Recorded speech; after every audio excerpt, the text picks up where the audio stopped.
Olá, tudo bem? Aqui bem na minha frente eu tenho um drone DJI Lito X. E neste vídeo de hoje eu vou mostrar para você o passo a passo de como calibrar a bússola.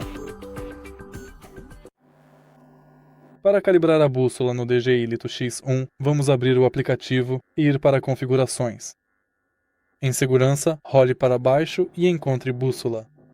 Selecione Calibrar. Agora, se a aeronave tiver braços, mantenha-os abertos. Mantenha-se afastado de objetos metálicos e eletricamente carregados e mantenha a aeronave cerca de 1,5 m acima do chão. Mantenha a aeronave ligada e evite ligar os motores.